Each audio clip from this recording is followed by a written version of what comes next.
নবুয়তের কেন্দ্রস্থল।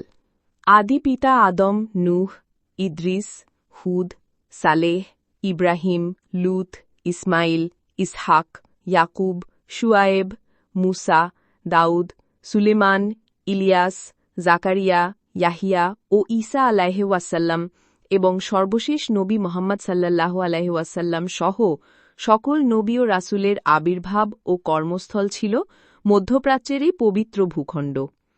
এ নানাবিধ কারণ থাকতে পারে, তবে আমাদের ধারণায় প্রথম কারণ ছিল অনুর্বর এলাকা হওয়ায় এখানকার অধিবাসীগণ ব্যবসায় অভ্যস্ত ছিল, ফলে পৃথিবীর অন্যান্য এলাকার সঙ্গে আরবদের নিয়মিত বাণিজ্যিক যোগাযোগ ছিল। সে কারণ খুব সহজেই এখান থেকে নবুয়তের দাওয়াত সারা বিশ্বে দ্রুত ছড়িয়ে পড়ত। দ্বিতীয় কারণ হল এই ভূখণ্ডে ছিল দুটি পবিত্র স্থানের অবস্থিতি। প্রথমটি ছিল মক্কায় বাইতুল্লাহ বা কাবা গৃহ, যা হজরত আদম আলাইহি ওয়াসাল্লাম কর্তৃক প্রথম নির্মিত হয়, অতঃপর ইব্রাহিম ও তৎপুত্র ইসমাইলের হাতে পুনর্নির্মিত হয়। দ্বিতীয়টি ছিল বাইতুল মুকাদ্দাস, যা কাবা গৃহের ৪০ বছর পর আদম পুত্রগণের কারু হাতে প্রথম নির্মিত হয়, যা নিশ্চিহ্ন হয়ে যায়। অতঃপর ইব্রাহিম আলাইহি ওয়াসাল্লামের পৌত্র ইয়াকুব বিন ইসহাক আলাইহি ওয়াসাল্লাম কর্তৃক নির্মিত হয়। অতঃপর দাউদ ও সুলেমান আলাইহি ওয়াসাল্লাম কর্তৃক পুনর্নির্মিত হয়। ইব্রাহিম পুত্র ইসমাইলের বংশধরগণ মক্কা এলাকা আবাদ করেন। তারাই বংশ পরম্পরায় বাইতুল্লাহ রক্ষণাবেক্ষণ, হাজি সাহেবদের জান মালের হেফাজত এবং তাদের পানি সরবরাহ, আপ্যায়ন ও তত্ত্বাবধানের দায়িত্ব পালন করেন। অন্যদিকে ইব্রাহিম আলাইহি ওয়াসাল্লামের কনিষ্ঠ পুত্র ইসহাক আলাইহি ওয়াসাল্লামের বংশধরগণ বাইতুল মুকাদ্দাস তথা আজকের ফিলিস্তিন এলাকায় বসবাস করেন।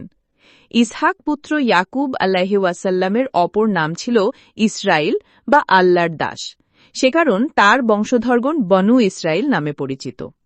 এভাবে আরব উপদ্বীপের দুই প্রধান এলাকাসহ পৃথিবীর প্রায় সর্বত্র ইব্রাহিম আলাইহি ওয়াসাল্লামের বংশধর বনু ইসমাইল ও বনু ইসরাইল কর্তৃক তাওহীদের দাওয়াত প্রসার লাভ করে, সাথে সাথে তাদের সম্মান ও প্রতিপত্তি সর্বত্র বিস্তৃত হয়। আল্লাহ বলেন, নিশ্চয়ই আল্লাহ মনোনীত করেছেন আদম ও নূহকে এবং ইব্রাহিম পরিবার ও ইমরান পরিবারকে জগৎবাসীর মধ্যে হতে। তারা একে অপরের সন্তান, আর আল্লাহ সর্বশ্রোতা ও সর্বজ্ঞ। আলে ইমরান ৩-৩৩-৩৪ এবং আনকাবুত ২৯-২৭-২৮। ইমরান ছিলেন মুসা আলাইহি ওয়াসাল্লামের পিতা অথবা মারিয়ামের পিতা। সকলের মূল পিতা হলেন আবুল আম্বিয়া ইব্রাহিম আলাইহি ওয়াসাল্লাম। পৃথকভাবে আলে ইমরান বলার মাধ্যমে মুসা ও ঈসা আলাইহি ওয়াসাল্লামের বিশাল সংখ্যক উম্মতকে বোঝানো হয়েছে। আর ইব্রাহিম পুত্র ইসমাইল আলাইহি ওয়াসাল্লামের বংশে শেষ নবী ও শ্রেষ্ঠ নবী মুহাম্মদ সাল্লাল্লাহু আলাইহি ওয়াসাল্লামের আগমন ঘটেছে, যার উম্মত সংখ্যা দুনিয়া ও আখিরাতে সর্বাধিক। পরবর্তী পাঠ পেতে ও ইসলামিক গল্প শুনতে সাবস্ক্রাইব ফলো করে রাখুন।